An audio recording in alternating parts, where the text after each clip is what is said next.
નમસ્કાર. શાળા અને ભવિષ્ય વચ્ચેના આ તણાવપૂર્ણ સમયગાળાને સમજવા માટેના આપણા આજના આ ખાસ વિશ્લેષણમાં સ્વાગત છે.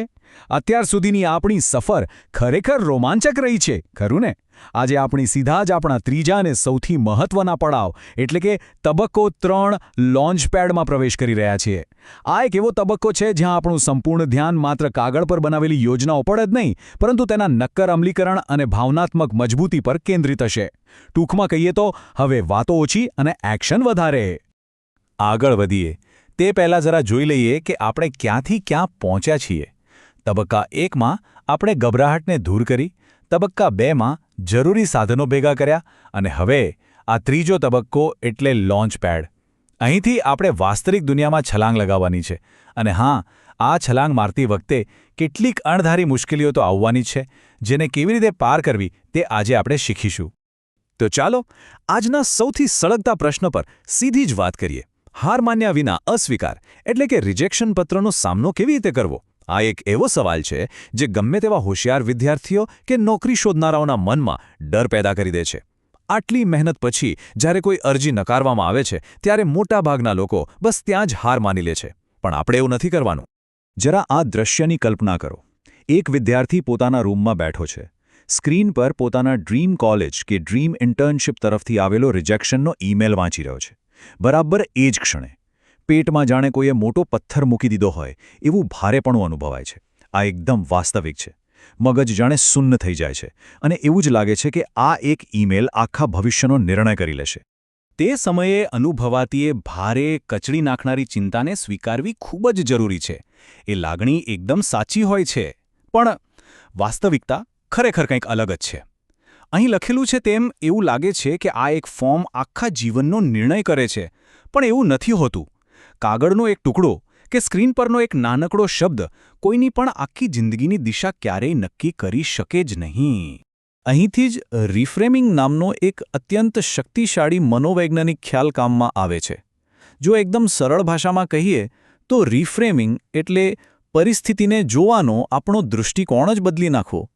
જ્યારે આપણે પરિસ્થિતિ બદલી શકતા નથી ત્યારે તેને જોવાનો લેન્સ બદલવો પડે છે. અને નિષ્ફળતામાંથી બાઉન્સ બેક થવા માટે આ માનસિક તૈયારી બિલકુલ અનિવાર્ય છે. હવે આ સૌથી મહત્વનો મુદ્દો છે. આખું માનસિક મોડેલ જ જડમૂળથી બદલી નાખવાની વાત છે. સામાન્ય રીતે અસ્વીકારને આપણે કાયમી ના તરીકે જોઈએ છીએ, જાણે રસ્તો બંધ. પણ જો આપણે તેને એક મૂલ્યવાન માહિતી અથવા કહો કે ડેટા તરીકે જોવાનું શરૂ કરીએ તો આખી રમત જ બદલાઈ જાય. ડેટાનો ઉપયોગ હંમેશા કમજોરી સુધારવા માટે જ થાય છે.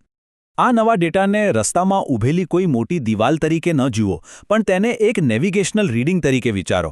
જરા વિચારો, જ્યારે કોઈ નાવિક સમુદ્રમાં હોય અને પવનની દિશા બદલાય તો શું તે યાત્રા છોડી દે છે? બિલકુલ નહીં. તે પોતાનું કંપાસ કેલિબ્રેટ કરે છે, એટલે કે દિશા સહેજ સુધારે છે. બસ આ રિજેક્શન પણ બરાબર એ જ કામ કરે છે, આપણું કંપાસ કેલિબ્રેટ કરવાનું.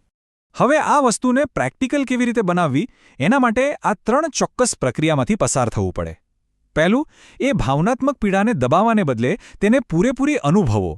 બીજું, મગજ શાંત થાય એટલે તે પરિસ્થિતિમાંથી ડેટા બહાર કાઢો કે ખરેખર ક્યાં કચાશ રહી ગઈ. અને ત્રીજું, તે ડેટાના આધારે તાર્કિક રીતે આગળના પગલાંની દિશા નક્કી કરો. તો ડેટા મેળવવા માટેના નક્કર પગલાં કયા છે? અહીં આપેલા મુદ્દા જુઓ.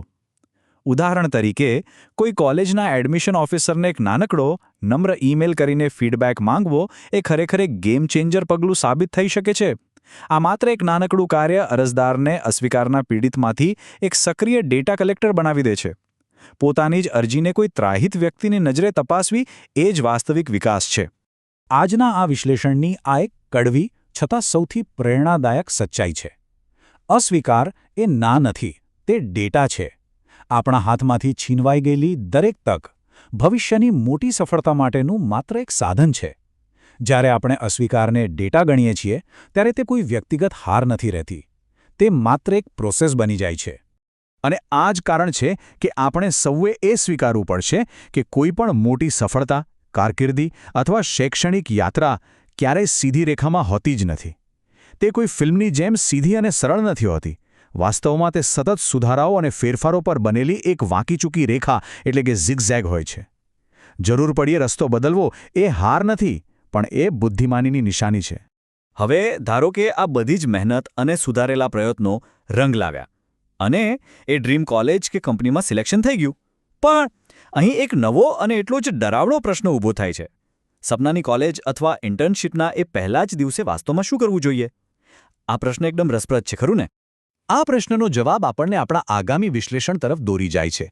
તેમાં આપણે ફર્સ્ટ ઇમ્પ્રેશન બાયસ એટલે કે પ્રથમ છાપના પૂર્વગ્રહના મનોવૈજ્ઞાનિક ખ્યાલ વિશે ઊંડાણપૂર્વક ચર્ચા કરીશું. અંદરથી ભલે ગભરાટ થતી હોય, પણ બહારથી અડગ આત્મવિશ્વાસ કેવી રીતે બતાવવો તેની સચોટ વ્યૂહરચનાઓ આપણે આવતા વખતે શોધીશું. ત્યાં સુધી આગળ વધતા રહો અને આજના આ ડેટાનો ઉપયોગ કરતા રહો.